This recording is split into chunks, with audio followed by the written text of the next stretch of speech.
नमस्कार, ये आकाश की वाणी प्रसारण सेवा है। वैलेंटाइंस डे का माहौल, देश के दुश्मनों को प्यार भरा संदेश देने की तैयारी। शंभू इंटरनेशनल बॉर्डर पर घुसपैठियों के खिलाफ सख्त नाकाबंदी। जहां ही देखो barricade he barricade, make in India का जीता जागता प्रतीक। साथ ही साथ लेटेस्ट कटिंग एज टेक्नोलॉजी का प्रदर्शन, वो टेक्नोलॉजी जो रिपब्लिक डे पर भी ना दिखी। ड्रोन जो आंसू गैस छोड़ने की क्षमता रखे और दुश्मन का मोए मोए कर दे। और अगर लातों के भूत तब भी ना माने तो उनके टैंक्स, मेरा मतलब है उनके ट्रैक्टर्स में कील और उनके पिछवाड़े में डंडा घुसाने की पूरी तैयारी। बहुत मारनी है, लठ नहीं मारने, समझ गए? अंतरराष्ट्रीय बॉर्डर से सटा हुआ देश की राजधानी दिल्ली, जहां दुश्मनों पर कड़ी नजर। कहीं उन्होंने ट्रांसफॉर्मर्स की मदद लेकर ट्रैक्टर को ऑल्टो ना बना दिया हो और दिल्ली में घुसपैठ कर गए हो। सभी की चेकिंग हो रही है, ट्रैफिक जैम इसीलिए दूर दूर तक। अब सरकार बैरिकेडिंग कर रही है, कुछ सोच के ही कर रही होगी। आफ्टर ऑल राजधानी में सब चंगासी ही होना मांगता। अरे यहां प्रदर्शन हो गया तो सब चंगासी सब नंगासी हो जाएगा ना। और वो भी इलेक्शन से ठीक पहले, जब जनता मस्त अस वर्सेस देम में डूबी हुई है। उस भ्रम को भ्रष्ट करना घोर पाप, घोर अनर्थ, घोर अन्याय, एंटी नेशनल टुकड़े टुकड़े वाला काम हो जाएगा। इसीलिए चाहे वो जेएनयू हो या किसान आंदोलन मोर्चा, अपनी आवाज उठाना, प्रदर्शन करना, अपना हक मांगना, ये सारी चीजें अब गैर कानूनी है। साहित्य में एक शैली होती है जिसे ट्रेजी कॉमेडी कहते हैं। ऐसी कहानी जहां लॉजिक और पागलपन में फासला ना के बराबर हो, जहां ट्रेजेडी भी हो और कॉमेडी भी हो। कब हंसे कब रोए कुछ समझ में ना आए। आज के फार्मर्स प्रोटेस्ट 2.0 को देख लो। हंसी इस बात पर आती है कि सरकार ने दिल्ली के बॉर्डर को इंटरनेशनल बॉर्डर बना दिया है। 2-4 रफेल जेट खड़ा कर देते तो पूरी की पूरी फील आ जाती। यही काम अगर समय रहते हुए गालवान में कर देते तो आज चीनी घुसकर हमारे जमीन पर ना बैठे होते। रोना इस बात का आता है कि हमारी सरकार किसानों पर आंसू गैस, लाठी, रबर बुलेट्स चला रही है जैसे कि वो कोई आतंकवादी हो। खालिस्तानी तो वैसे में भी बना देंगे। रोना इस बात पर आता है कि हमारे देश में प्रदर्शन, जुलूस, सवाल पूछना सब गैर कानूनी बन जा रहा है। कमजोर के लिए आवाज उठाने वाला अब कोई बाकी नहीं रहा है। हंसी लेकिन इस बात पर भी आती है कि पिछले किसान आंदोलन से सरकार ने कुछ नहीं सीखा है। गरूर वही है, तेवर वही है। और हंसी इस बात पर भी आती है कि पढ़े लिखे लोग, पढ़ी लिखी जनता अब तक सोचती है कि देश इतनी तरक्की कर रहा है, इतनी तरक्की कर रहा है कि मिट्टी से तो सोना निकल रहा है। बस ये पता नहीं इन किसानों को ये सोना क्यों नहीं दिखता है। इसीलिए ये अनपढ़, मिसगाइडेड है किसान दिल्ली की तरफ दर्शन करने चले आए। और कोई काम तो था नहीं उनके पास, खाम खा हमारे रास्ते को ब्लॉक करने चले आते हैं। लेकिन रास्ते पर आ भी गए तो क्या ये राजधानी क्या किसानों की नहीं है? क्या वो सिटीजन्स ऑफ इंडिया नहीं है? उनकी आवाज नहीं है? क्या उनका संसद के सामने प्रदर्शन करना उनका हक नहीं बनता है? अच्छा, मालूम है नया भव्य संसद बनाया गया है, लेकिन संसद तो डेमोक्रेसी का प्रतीक है ना। वो अलग बात है कि न्यू इंडिया के न्यू डेमोक्रेसी में डेमोक्रेसी की परिभाषा ही बदल गई हो, और विपक्ष, विरोध, ये सब करना तो गैर कानूनी बन गया हो। लेकिन क्या किसानों की मांगे जायज हैं या नहीं? क्या सरकार ने उनके साथ धोखा किया है पिछले 2 सालों में या नहीं? सरकार किसानों से इतना डर क्यों रही है? इस मार्च से इतना डर क्यों रही है? और वो कौन सा राज है जो किसान इलेक्शन से ठीक पहले खोल सकते हैं? आइए जानते हैं आज के देशभक्त एपिसोड में। लेकिन जनहित में मैं एक बात क्लियर कर देता हूं, अगर सच्चाई और आंकड़ों से आपको उल्टी आती है तो बाल्टी लेकर बैठो। जिन्होंने पिछला फार्मर्स मूवमेंट फॉलो किया है उन्हें यह बात साफ दिख रही होगी कि फार्मर के काफी डिमांड्स तो वही पहले वाले हैं, जैसे कि लैंड एक्विजिशन एक्ट 2013 वापस लाओ, डब्ल्यूटीओ से बाहर निकलो, फार्मर कॉम्पनसेशन। 2020 में लखीमपुर खेरी में जो फार्मर्स मारे गए थे उन्हें मुआवजा चाहिए। और पिछले आंदोलन में फार्मर्स के खिलाफ जो केसेस दर्ज हैं उन्हें विड्रॉ करो, जैसा कि आपने पहले प्रॉमिस किया था। लेकिन ये जो मांगे हैं ना, इनके साथ आप निगोशिएशन कर सकते हो, ये उतनी ठोस मांगे नहीं है। जो मेन डिमांड्स हैं वो 3 हैं और वो भी नई डिमांड्स नहीं हैं। ये वही चीजें हैं जो सरकार ने कहा था किसानों से कि वो सीरियसली कंसिडर करेंगे जब 3 काले कानून हटाए थे। लेकिन बाद में पता चला कि देखिए ये जुमला है। मरवा हो गए एडिटर। पहला इंपॉर्टेंट डिमांड। 3 काले कानून हटाते समय सरकार ने कहा था कि अब एमएसपी पर तेजी से काम होगा, गंभीरता से काम होगा। एमएसपी और एग्री मंडीज पर हमने अलग से एक एपिसोड बना के रखा है, उसे देख लीजिएगा अगर टाइम मिले तो। लेकिन अगर एक लाइन में बोले तो एमएसपी यानी मिनिमम सपोर्ट प्राइस, वो रेट जिसके नीचे किसान को फसल नहीं बेचनी होगी। अगर कोई और ना मिला प्राइवेट मार्केट में तो सरकार उसे इस मिनिमम रेट पर फसल खरीद लेगी। ये ज्यादा कॉम्प्लिकेटेड नहीं है। जैसा आपके पीएफ का एक रेट होता है, जैसे मनरेगा में मिनिमम वेज होता है, वैसे ही एमएसपी फॉर क्रॉप्स, जिससे किसानों को कौड़ियों के दाम अपनी फसल ना बेचनी पड़े।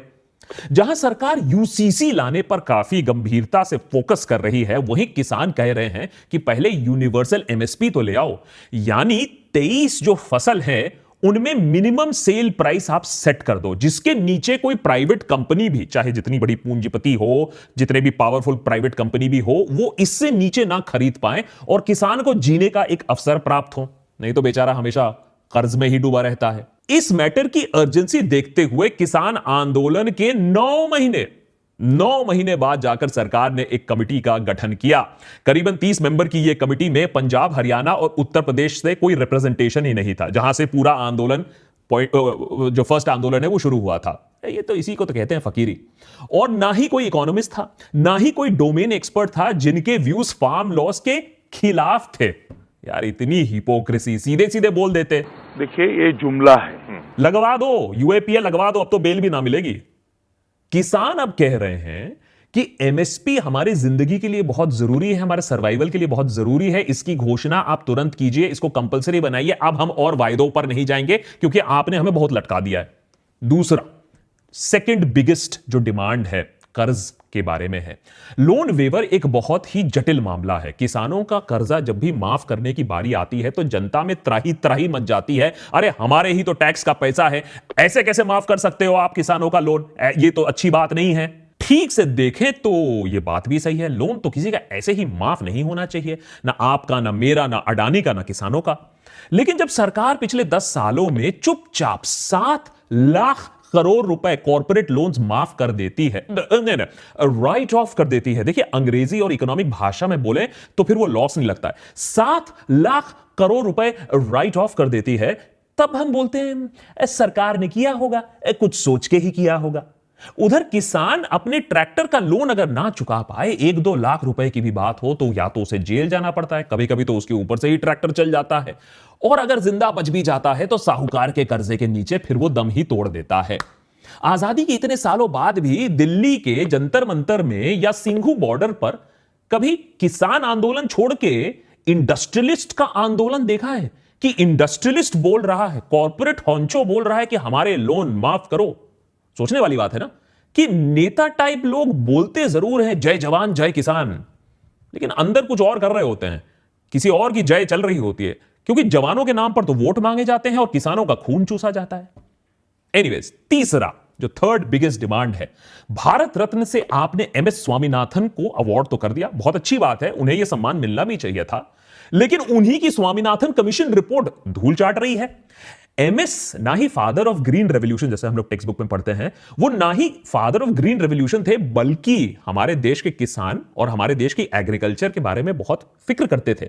स्वामीनाथन रिपोर्ट ने सरकार को कई सुझाव दिए हैं, जिसे अगर माना होता तो आज ये सिचुएशन ना होती।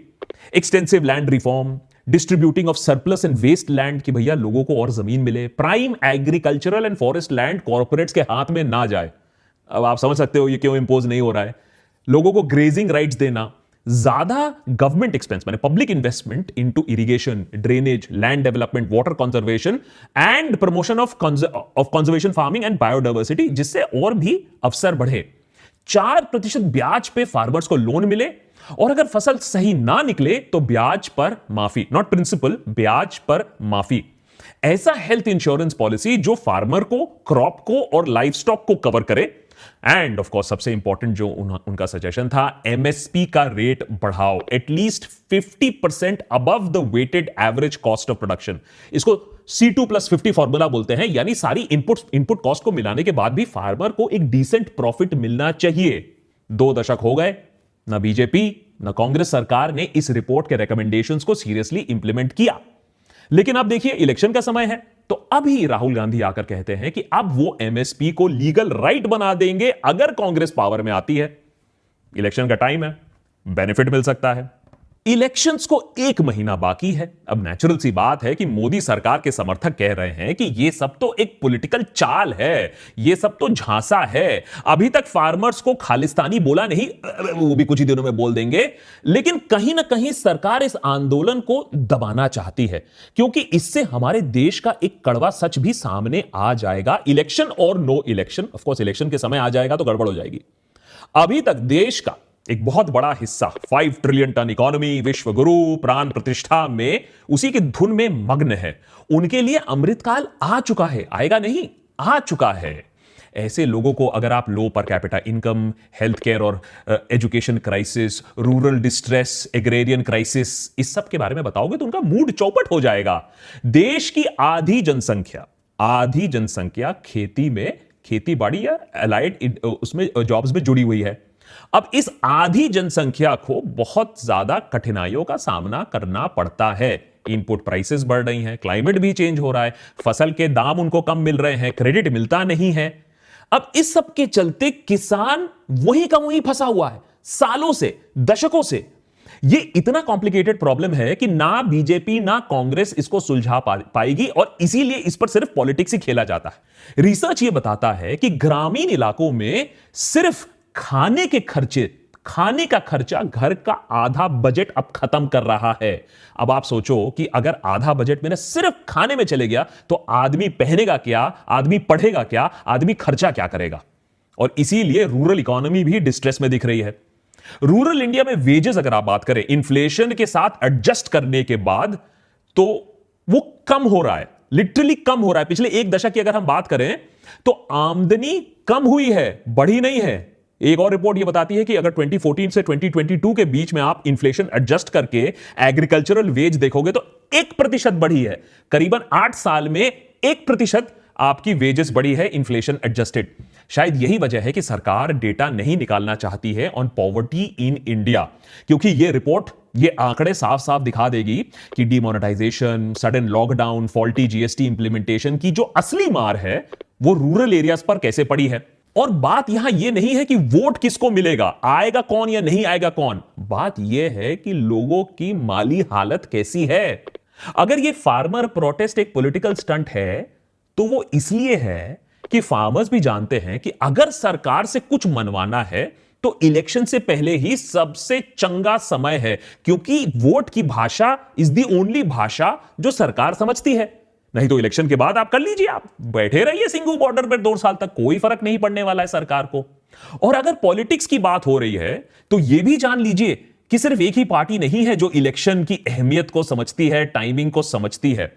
16 फरवरी को फार्मर प्रोटेस्ट दिल्ली चलो के साथ साथ एक और ग्रामीण बंद भी होने वाला है, और सेंट्रल ट्रेड यूनियन मेंबर्स भी स्ट्राइक पर जा सकते हैं। उनकी भी यही मांग है कि उनके साथ सरकार ने धोखा किया है, एमएसपी पर आश्वासन को जुमला बना दिया है, स्वामीनाथन रिपोर्ट को इंप्लीमेंट नहीं किया है, उनकी माली हालत खराब हो रही है। सुनने में यह सोशलिस्ट पॉलिसी लगे, लेकिन एग्रीकल्चरल सेक्टर को सब्सिडीज की दरकार होती है, और मोदी सरकार तो वैसे में भी इतनी बड़ी सोशलिस्ट सरकार है। अब मनरेगा की बात कर लीजिए, उसमें बजट हाइक, 80 करोड़ लोगों को फ्री राशन देना, इससे ज्यादा सोशलिस्ट और क्या हो सकता है। इनफैक्ट अमेरिका जैसे प्योर कैपिटलिस्ट कंट्री में भी एग्रीकल्चर को सब्सिडी का सपोर्ट मिलता है। और वैसे में भी अगर सरकार कहती है कि देश की इकोनॉमी बढ़ रही है, हम तेजी से विश्व गुरु बन रहे हैं, 5 ट्रिलियन टन इकोनॉमी बहुत जल्दी बन जाएंगे, तो एग्रीकल्चर के लिए एडिक्वेट बजटरी प्रोविजन बनाना उतना मुश्किल तो नहीं होना चाहिए।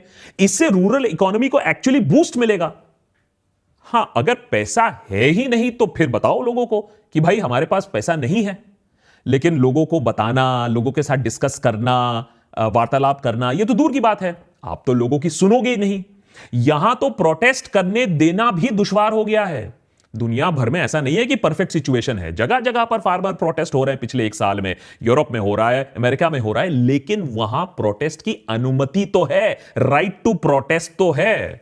यहां तो प्रोटेस्ट ही देशद्रोह बन गया है। वारे मदर ऑफ डेमोक्रेसी।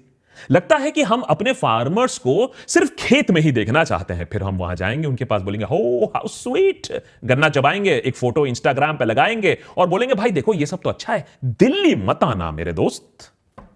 किसान आंदोलन के लीडर्स को यह बताना पड़ रहा है अब कि कैसे उन्हें डराया जा रहा है, धमकाया जा रहा है, उनके घरों पर पुलिस भेजा जा रहा है, उन्हें बोला जा रहा है कि चुप रहो नहीं तो तुम्हारा पासपोर्ट कैंसिल कर देंगे, नहीं तो तुम्हारे रिश्तेदारों की नौकरी छीन जाएगी।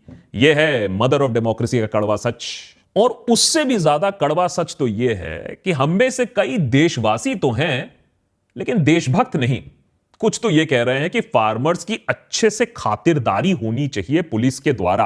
कुछ उन्हें गाली गलौज बक रहे हैं, कुछ इसे सोरोस की कंस्पिरेसी बता रहे हैं, लेकिन बहुत ही कम लोग हैं जिन्हें एक सिंपल ट्रुथ दिख रहा है कि हमारे देश में एक एग्रेरियन क्राइसिस है, एक रूरल डिस्ट्रेस है। और यह सिर्फ बीजेपी की देन नहीं है, यह कांग्रेस के टाइम से चला आया है और सब इसे दबाने में लगे हुए हैं। अब पॉलिटिकली तो बीजेपी डिनायल में है, ठीक वैसे डिनायल में जैसे वाजपेयी जी 2004 में भी थे, अपने इंडिया शाइनिंग कैंपेन के साथ ऑफिस में वापस आने की तैयारी में बैठे हुए थे। It was a done deal, लेकिन फिर जोर का झटका लग गया। ठीक वैसे ही हालात आज हैं। देश तरक्की कर रहा है, इंडिया इज शाइनिंग, लेकिन फार्मर्स नहीं। देश की 1% जनता जो है सुपर रिच, ताबड़तोड़ खर्चा कर रही है, लेकिन वही 80 करोड़ लोग फ्री राशन पर भी जिंदा है, किसान कर्जे पर है। अगर भगवान श्री राम का वरदान ना होता तो 2024 की कहानी 300-400 सीट की नहीं होती, 100-200 सीट के लिए लड़ाई होती। अब सवाल यह है कि एक महीने में कुछ ऐसा पासा क्या पलट सकता है?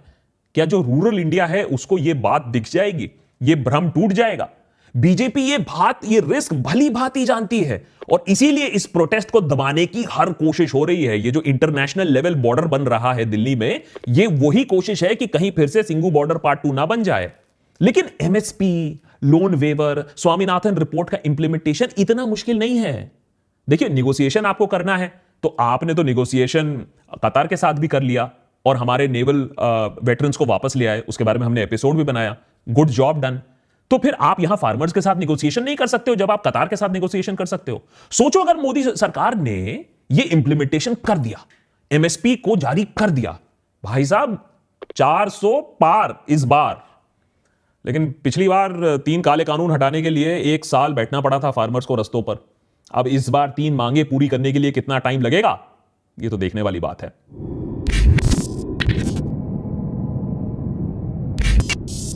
देशभक्त पर आपका सपोर्ट हमेशा बहुत जरूरी रहता है। Thanks to our Patreon members और हमारे जो अल्टीमेट देशभक्त हैं, जिनकी वजह से हम ऐसे इन डेप्थ एपिसोड्स बना सकते हैं।